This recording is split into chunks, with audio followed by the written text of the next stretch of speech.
Sham is a character that I'm very intrigued by. Sure, they're not as mysterious as characters like Gaster, Friend, but there's still quite a bit going on with them that I find really interesting. Why do they know so much about the prophecy, or the shadow crystals? Why do they tell us how to pronounce their name? Why are they on Asriel's computer? Which eye are they even missing? So, with everyone else going over the big stuff, like what's at the end of the prophecy, who the Roaring Knight is, where the hell the Weird Root is going, if there's going to be multiple endings or not, what's going to happen in Chapter 5, and everything else. Today, I want to take a look at Sham, analyze them a bit, and see how they connect to the overall narrative. So, I'm just gonna go over everything we know about them in-game, see what we can learn, and speculate about it all. Just a quick disclaimer, this is not a theory video. I'm not a theorist, and I honestly don't think I could come up with anything very compelling. This is just going to be me looking over everything we know, speculating about it, rambling a bit about one of my favorite characters, and letting you come to your own conclusion. So, if that interests you, let's get into it. Also, just a quick reminder that Sham uses they them pronouns, so please refer to them as such. Okay, thanks, let's get into it. First off, if you're watching this video, I assume you know a good bit about Sham's character. But as a quick recap, let's go over all their main appearances in-game. I'll try to keep it brief, but if you don't want to hear it, skip to this timestamp. Sham is a shopkeeper you can find in the field in Chapter 1. They can tell you a bit about this Dark World's history, one day Lightners abandoned them here and the king wants revenge because of that, and that there used to be 4 kings before a strange knight appeared and 3 of them were locked away. They also mention some chaotic event in the past, but don't say what it was. Later, after talking to Jevil in his cell, you need to go back and talk to Sham. After talking to them a bit, they give you one of the key pieces you need, and despite not believing that this will matter, they tell you to come back if you succeed. Once you do that, they'll tell you a bit about Jevil. He was a court jester, and they were the court magician. The 2 of them were friends? They played games together at the very least, but one day Jevil met someone strange and started saying strange things, eventually viewing the entire world as a game. Sham, being the mage and his closest companion, had to lock him away at the king's request, something that affected them a lot. And afterwards, everything that Jevil had said stuck with them, and reflecting on all this now, they admit that they miss playing games with him, and wonder how their life would have gone if they hadn't been asked to lock him up. And while they're surprised you actually managed to beat Jevil, they say that eventually you'll also realize the futility of your actions, and they invite you for a tea when that time comes. Sham next appears in Castletown in Chapter 2. If you defeated Jevil, they notice that he gave you a shadow crystal, and tell you that you may find more crystals if you defeat more enemies like him. And they tell you to bring any crystals that you find to them, saying that they'll make something for you if you do. If you didn't defeat Jevil, they just say that they're sure the 3 of you will have an interesting journey, and acknowledge that you won't have much reason to come back here as you get stronger, but they'll offer you some hints if you do.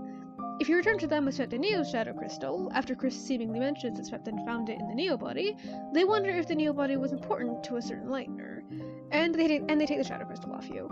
If you talk to them again, they warn you that your next opponent will be near impossible to defeat without the Shadow Mantle, and attempt to give you the mantle, only to find that it's been taken.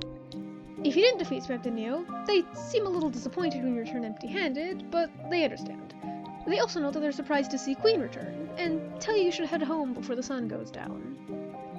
If you didn't defeat the knight, in Chapter 4, they already figured that you fought the knight and lost. There's no winning to the knight, after all, especially without the Shadow Mantle.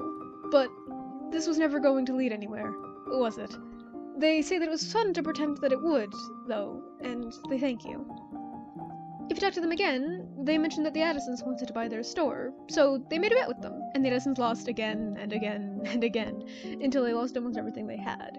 Sham gave it back, of course, and says that while it was fun to scare them, it wasn't as fun as if they could actually win. Keep talking to them, and they find it funny that you insist on sticking around. They don't have anything new to say or sell, and tell you that you can leave whenever you please. If you did beat the knight, they'll be shocked that you managed to actually get the crystal, even more so if you got it without the Shadow Mantle, saying the 3 of you might be sicker than Jevil, and wishing they could have witnessed the match. Well, if you did get the mantle, they note how odd that is and ask Chris how they got it. They also let us know that we only need 2 more crystals for them to make something that they think we'll enjoy. Talk to them again, they say that, well, reasonably, our next opponent should be strong enough to defeat us, they can't help but feel that we'll win, and question if that feeling is hope. That's almost all of Sham's dialogue as of right now. There's obviously a lot more stuff with them, but that's a quick recap of most things we know about them in the game. Now, let's actually talk about all that. Sham is a very nihilistic character. They don't see a future for themselves, don't believe that anything we do will actually matter, and generally seem to have completely given up. Their closest friend went insane and they had to lock him away. They seem to know that the world is going to basically end in a few days, knowledge they got from their friend, mind you, and they were abandoned in the Anya's classroom along with everyone else in Card Kingdom. It's honestly understandable why they're so apathetic and nihilistic after all that. What I want to talk about, though, is how their mindset connects to one of the main themes of the game. The idea that your choices don't matter. With the idea of our choices not mattering, only getting more and more relevant, I think it's worth looking at what Sham's mindset says about this idea. Sham is very open about their outlook on the world. You can kind of get their whole vibe just by looking at some of their standard dialogue. Before they give you part of the key you needed to fight Jevil, they directly state it's not as if whatever happens will matter in the end, and after you beat Jevil, they invite you to come over and have tea with them when you eventually realize the futility of your actions. They are ready to accept that getting the Shadow Crystals won't lead anywhere, and thank you for pretending that it would matter for a little while if you come back empty-handed in Chapter 4. They also seem to value themselves very little, acknowledging that you won't have a reason to come back as you progress and get stronger, saying that even their hints may not be very useful. You'd appreciate having an option other than them, wouldn't you? In Chapter 4, they even question why you insist on sticking around and admit that they have nothing new to say. They don't put themselves down as often as characters like Ram or Ralsei do, but I feel it's an aspect of their character that isn't talked about as much, and it loosely ties into the whole conversation about Darkners mattering. I also think that something we should keep in mind about Sham's character is the fact that we're seeing them at their worst. We're seeing them after they've lost their closest friend to things they can't fully understand, after they've been burdened with knowledge about their reality, after they've already given up all hope.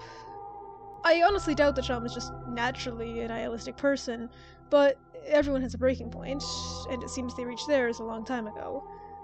They're not completely apathetic to the world around them. Part of them does still seem to care. They're just very depressed. I don't really know how else to put it. But you can see their mentality slowly start to change if you've been collecting the Shadow Crystals. They are genuinely shocked if you come back with a Shadow Crystal in Chapter 4, especially if you don't have the Shadow Mantle. They even wish they could have witnessed the match. Which is especially notable when you compare it to their dialogue after you open Jevil's cell door. And that gives them just a little bit of hope again. Not necessarily hope that things will change, but hope that, at least, you'll be able to get the next Shadow Crystal. I obviously can't say for sure what Toby is trying to say with Sham's character, but personally, I think they play a similar role to Sans. On the surface, at least. They both show us what video game knowledge can do to video game characters. What does learning about the nature and mechanics of your own world do to you? Both of them have fallen into depressive states and have completely given up due to learning things that they shouldn't have. Sans, due to his knowledge of resets and the fact his world can be set back to the start at any moment without him knowing. Sham, due to knowing that everything is already predetermined by some prophecy, and that there's no way to change that single determined fate. There's obviously a lot more going on with both of them, but those are their similarities. I think Sham's also another example of what that kind of knowledge can do to people. We already have Jevil, Swampton, Ralsei, and a few others as examples of various reactions to that knowledge. Sham is simply another angle. Jevil went insane, saw the entire world as just a game everyone is participating in. Nothing he does matters, so his actions are without consequences. Even locked behind bars, this knowledge makes him more free than everyone else. Swampton became desperate. He tried to break out of the limits set by the prophecy and the rules of the world itself. He wanted to become real and truly be free. Ralsei is trying to change fate before it happens, desperately hoping that if they just do the right things, something, anything, will change. While Sham accepts that there's nothing they can do, and gives up on really trying. Everything's already predetermined by some prophecy, including what's basically the end of the world. I mean, really, how are you supposed to cope with that knowledge? When potentially everything you do, even the words that leave your mouth, are part of some script. What are you supposed to do when you know that nothing you do matters? That everything will always end up the same way no matter what? I mean, if nothing you do will ever impact anything, and for all you know you may not even be in control of your own choices, what's the point in trying to do anything? While obviously very unhealthy, I can't blame them for having that mentality after knowing all of that, on top of everything else they've gone through as well. But I think Sham also helps show us why characters like Gerson and Susie are so important, though. It's incredibly hard to hold on to hope in a situation like that, so having something to keep you going, to be your light in the dark, that's more important than anything. You have to be willing to believe that there's a way forward, because if you give up before the end, it's already over. We see Gerson give hope to the gang, especially to Susie, and that hope keeps them all going. The end isn't here yet. There's still time to forge your own path. Susie holds on to the hope that Gerson helped give her, and that impacts the people around her. God knows what Rosa would be doing right now if it wasn't for Susie. I'm probably just stating the obvious at this point, though. Let's get back on topic. We talked a bit about what Sham knows and how it affects them, but let's talk more about what that knowledge actually is. To do that, we need to talk about Jevil. We know that Sham heard a lot of stuff from Jevil after he started going insane, and while he may not have directly told them everything he knew, what he said still affected them a lot. Jevil is by far the character that's tied to Sham the most. Sham is one of the only characters that actually talks about Jevil, is the person we learned about Jevil from, and the two of them also share a melody? It's not a motif, and it could just be the time signature, but I do believe that this is an intentional connection.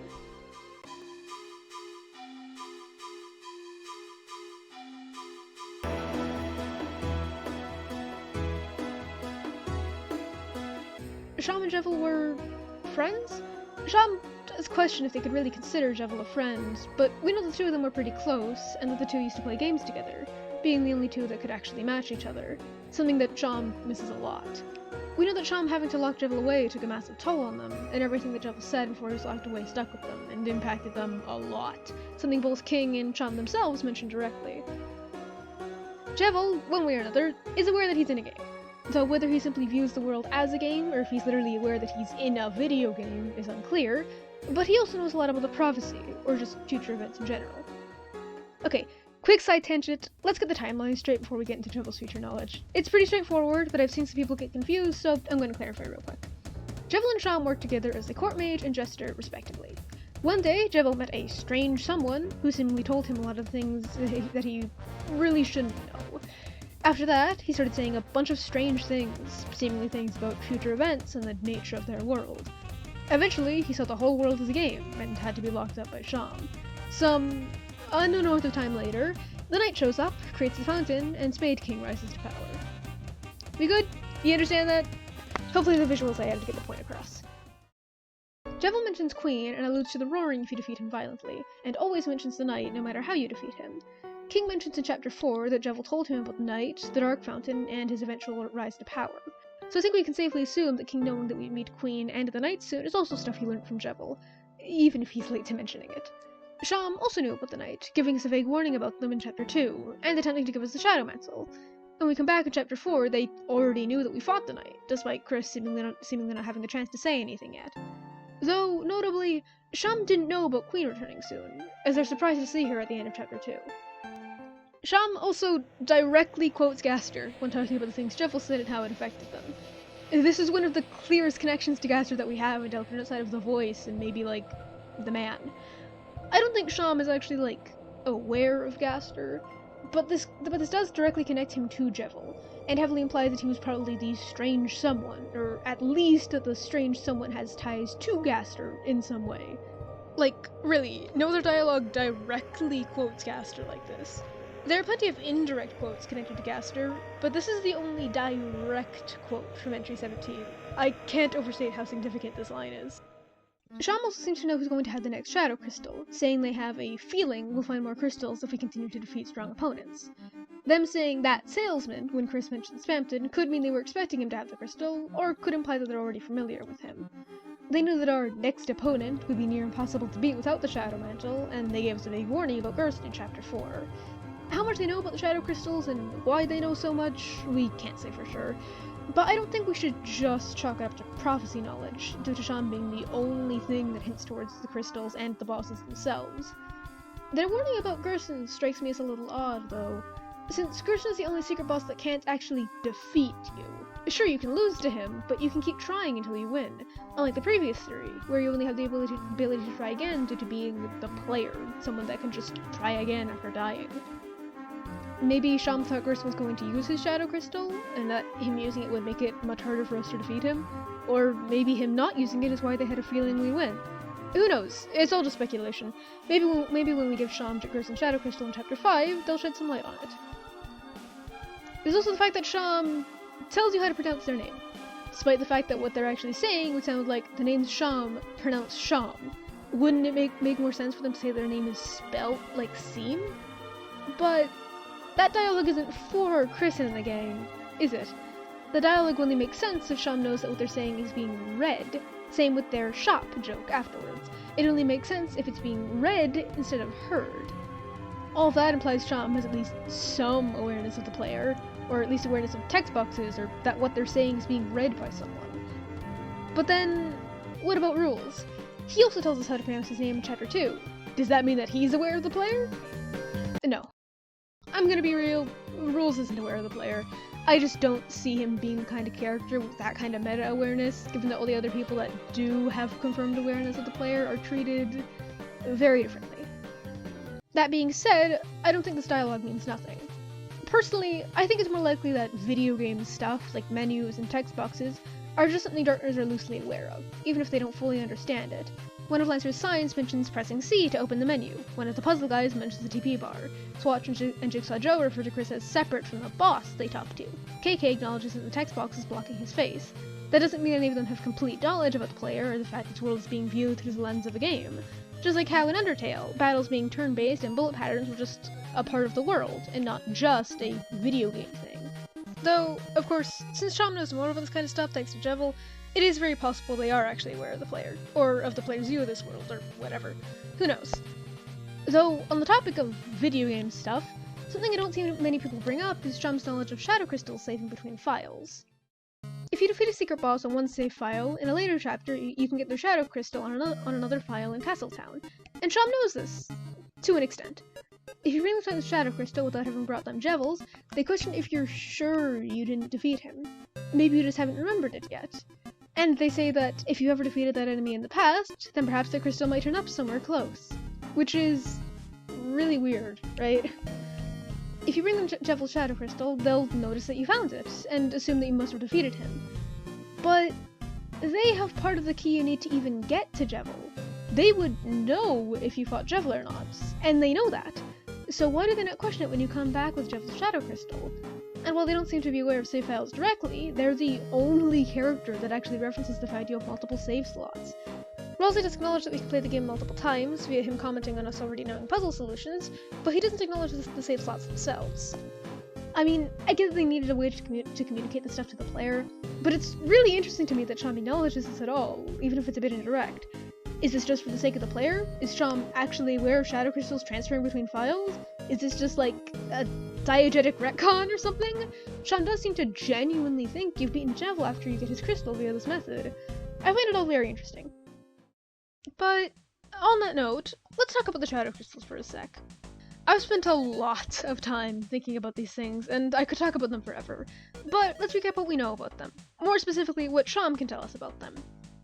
Like previously mentioned, they seem to know quite a bit about the crystals, somehow knowing who has them in each chapter, except for Jevil, probably. And they're also the person that talks about the crystals the most, though only 2 other people actually talk about them, so that's not saying much. They describe the crystals as being nearly invisible, while also associating the crystals with powerful opponents, or just power in general, something that's reinforced by Gerson in Chapter 4. They also say that if we collect any more crystals, we should bring it to them, and encourage us to do our best. If you don't come back with another crystal at the end of Chapter 2, they seem a little disappointed, but understand and tell you to just forget about it. Given that if you miss even one at any point, they tell you to just forget about the quest and drop the whole idea, even if you get another one later, I think it can safely be assumed that there will only be 5 shadow crystals obtainable in-game, since having one extra would be kinda weird, in my opinion. They also say that they'll make something for us if we get enough crystals. We don't know for sure what that something is, but I'd place my bets on the pure crystal, a currently unobtainable item added in Chapter 2. Its description says it's the shadow purified by the cat, which is kind of vague, but it's probably referring to Sham. The pure crystal will also have to be in the game eventually, due to it being able to be combined with the thorn ring to make the twisted sword. What the pure crystal will actually do, I have no idea. The only use it has right now is making the twisted sword, but in order to do that, you need to combine it with the thorn ring, a Weirdroot exclusive item. So I know that will be its only use, since it would kinda suck if you needed to do the Weirdroot in order for the shadow crystals to actually do something. But I guess it's possible we could just get the thorn ring later on in the normal route. That could work, but I think it's more likely that the pure crystal will have some other use. It is a key item, so maybe just having it will change something? Kinda like the odd controller, maybe? I don't know. Maybe they'll just craft a separate item on the normal route. Who knows? I imagine we'll probably get whatever it is they're going to make from them either at the end of Chapter 5 or the start of Chapter 6. We're probably going to be able to bring them to the last crystal at the end of Chapter 5, since it'd be kind of weird if we're not allowed to go back to Castle Town at the end again, but it might take them some time to make it, so I wouldn't be surprised if we get it at the start of Chapter 6. Depends on where the story goes at the end of Chapter 5, I guess. There's also the question as to why Sham wants us to collect the crystals in the first place, and while we obviously can't say for sure right now, I'd guess it's because getting the crystals will change something. A bit of dialogue, an important moment, the ending itself, I don't know. But given the quest to get all the crystals has a lot of connections to freedom, our choices not mattering, and the end of the prophecy itself, I'd be kinda surprised if getting all the crystals doesn't change something. I honestly doubt it'll give us a different ending, but I think it will change something. If nothing else, collecting all these crystals is giving Sham a bit of hope, but I don't think that hope is for no reason. They seem to believe that something will come out of collecting all these crystals. And given Sham's general character, with them knowing way too much about the prophecy, I think the crystals will probably affect the prophecy in some way, but only time will tell. Now, there's a lot more going on with the Shadow Crystals, but that's all their connections to Sham, so that's all I'll say for now. Why is Sham on Asriel's computer? Seriously, why are they on Asriel's computer? Seeing them mentioned in the Light World, and in Chris and Asriel's room of all places, caught me really off guard when I first saw it. Especially since Sham just isn't mentioned that much outside of their shop, so why here? Were they Asriel's plush? Are they a plush of a character that Asriel liked? Did Asriel just really like this one plush that Chris brought over or something? But, setting aside the fact that they're there in the first place, my main question is it Sham in the Light World or Sham in the Dark World? They don't look that different between worlds, to be fair, at least compared to most other Darkners, but which version of Sham's on the computer has completely different implications. There aren't many implications if it's Sham in the Light World, though I question if Susie would recognize them. Sure, she saw them for a bit when her and Chris first leave the classroom in Chapter 1, but Susie doesn't have the best memory, so I'm not sure if she'd remember what they look like from just that. If it's Sham in the Dark World, however, that confirms that Asriel has been to a Dark World before, and has met Sham. Given that Susie recognizes them as the cat thing from Castle Town, I'm inclined to believe it's a depiction of them in the Dark World. It's also very likely which version of them it is just isn't clear, since, again, they look pretty similar between worlds, so I'm probably just overthinking this. Though, notably, Susie does recognize them even if you've never entered Sham's shop, but honestly, I'm easily willing to believe that's an oversight. I mean, really, who's going to have played through all previous 3 chapters, never entered Sham's shop, but go upstairs into Chris's room and interact with the computer twice? No one. The people who are going to see this dialogue are the people who would enter Sham's shop at least once. It's also probably worth noting that the Sham on Asriel's computer is in a drawing done by Chris and Asriel, according to Susie at least, so Chris has probably at least seen them in the Light World prior to the events of the game. If they were Asriel's plush, though, why don't they seem to recognize Chris? They would almost have definitely seen Chris at some point prior to the events of the game, so you'd think at least some of their dialogue went into any kind of familiarity with Chris, but it doesn't. At least compared to characters like Tenna and Ram. But to be fair, Queen doesn't really have any familiarity with Chris either. Most of her familiarity is with Noelle. Like, pre-release, nothing about Queen's dialogue really gave me the impression that she knows Chris, while King's dialogue did always feel strangely personal to me, which now makes sense after Chapter 3. I don't think any of this really disproves anything, it's just something a little strange that feels worth noting. There's also the idea that Asriel and Des made Sham due to the frayed yarn and buttons in Des' room. I don't really have anything to say about this, but I thought it was worth a mention. Though, I find this a little unlikely due to the drawing Sham is in seemingly being done when Chris and Asriel were both pretty young. Now, moving on. Is Sham going to be a secret boss at any point? People have speculated for a long time now that Sham could be a secret boss in a later chapter. They fit in with the patterns Devil and Phantom set, which have now been thrown out the window after chapters 3 and 4, but there's still quite a bit to suggest that they could be a potential boss fight in the future. They're associated with freedom and the whole your choices don't matter idea. They're gonna have 5 shadow crystals on them by the end of this. They have a lot of knowledge that they shouldn't have, and they're clearly hiding a lot from us. They were also a magician, and are probably at a power level similar to Devil. They even seem to have a weapon assigned for them already. These all seem to point towards something, and a lot of people are pretty suspicious of Sham due to all this. I gotta be honest though, I'm not suspicious of Sham at all. Don't get me wrong, they are 100% hiding things from us. They're probably gonna drop some vague hint about the final secret boss in Chapter 5, not to mention they didn't tell us about the night in Chapter 2 despite knowing that we'd fight them in Chapter 3. Sure, they tried to give us a shadow mantle, but telling us it was for the night would have been really useful information. What I mean is, I don't think they have any big ulterior motive. I don't think they're planning to betray us or do something crazy with the shadow crystals. Nothing about their dialogue reads as disingenuous to me. We're suddenly able to bring them a bit of hope by collecting the shadow crystals. I think them turning around for all this to be for some evil plan would kind of ruin that. Chom is obviously hiding things from us, but that doesn't mean they're doing it for any malicious reason or because they want to rug pull us or something. Rose was obviously hiding things, and before chapters 3 and 4, some people speculated that he might be secretly evil because of that. And I mean, we saw how that went. The idea he was just putting on a friendly facade to betray us or something was always a weird idea to me, and it still feels weird when I occasionally see it applied to Sham. Their nihilism isn't a facade to trick us, and we don't know why they're hiding information from us. But I don't think they're doing it because they want to use the crystals for some big plan or whatever. I'll admit that them always taking the crystals off of us is a little odd, mainly with how they word it in chapter 4, but I don't think that alone is reason to be suspicious of them, at least for me. Maybe I'm just naive, but assuming the characters are always lying or hiding something or wrong just because we don't have the full context, or because the things they say or do don't immediately make sense, and just assuming they have malicious intent, is a bad approach in my opinion. I'm not saying that can't happen, characters can put on facades and hide things to screw us over, but I think we shouldn't automatically assume malicious intent just because we don't know why someone is doing something. You know, does any of that make sense? And just to clarify, I don't think it's impossible that Sham has some kind of ulterior motive, I just think it's pretty unlikely. Honestly, I just don't feel it when reading their dialogue. They're pretty mysterious and vague, and we don't know what they're actually going to make with the crystals when we get them all. But I don't think assuming the worst just because they're a little ominous sometimes is the right move. They seem to be genuinely kind of happy when we come back with another shadow crystal, but they let the idea go pretty quickly if we miss one. And they still give us a very vague warning about the night in chapter 2, even if you haven't been collecting the crystals. I don't know, that just doesn't read to me like someone's only going along with this for some hidden plan, you know? Besides all my personal ramblings though, the idea that Sham's going to do something with the shadow crystals is half founded on a misinterpretation of how the shadow crystals work. A lot of people think that the shadow crystals are what drove Jevil and Spamton insane, in part due to Gerson being the only one to not use his, and also being the only sane one out of the three. But while it's currently unclear what the shadow crystals actually do, the text doesn't really support this idea. I'm gonna ramble about the shadow crystals for a bit, so just hold on, I'll get back to Sham in a sec.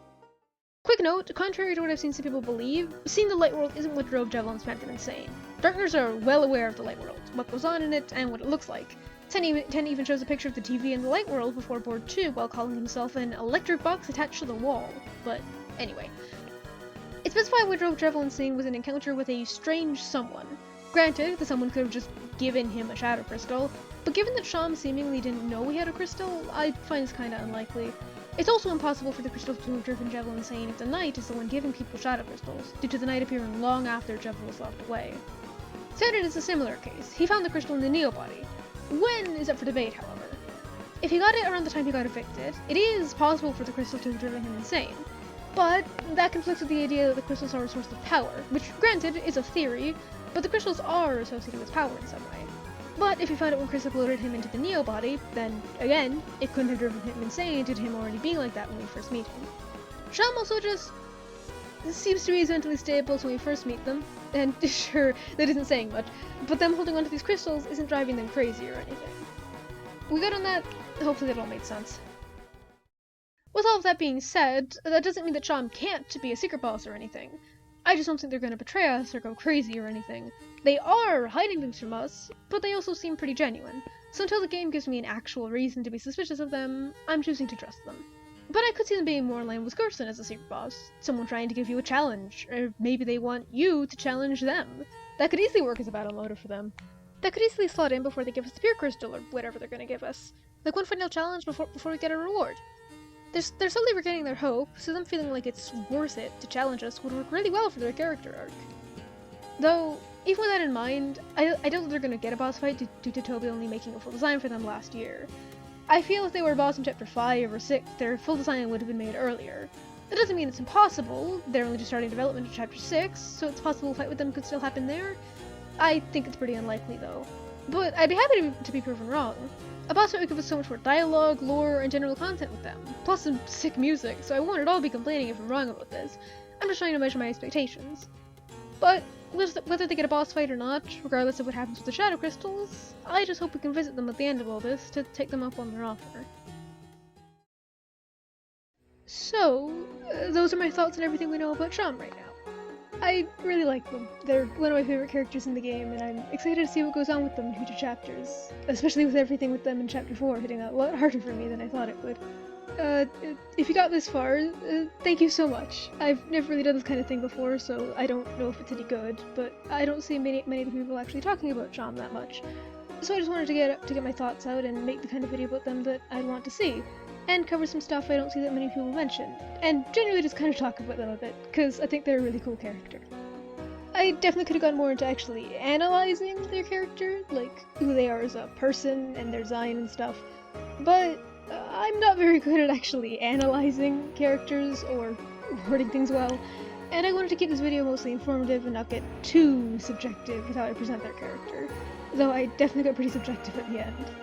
But I did my best to cover as much as I could, and I think I got all the important stuff. I hope I at least did their characters some justice. This video doesn't really have a proper conclusion, since Deltarune isn't finished yet, and neither is Chom's character, but I hope this has been a decent summary of their characters so far. Again, if you got to this point, thank you so much. I didn't really expect this to reach many people since I don't have any following whatsoever.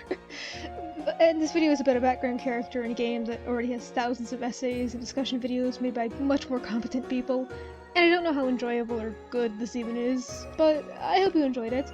I don't think I'll do this kind of thing again, but thanks for watching. If there's anything I missed, or any critiques, or different interpretations, or theories, or anything that you have, I'd love to hear them if you want to comment about them.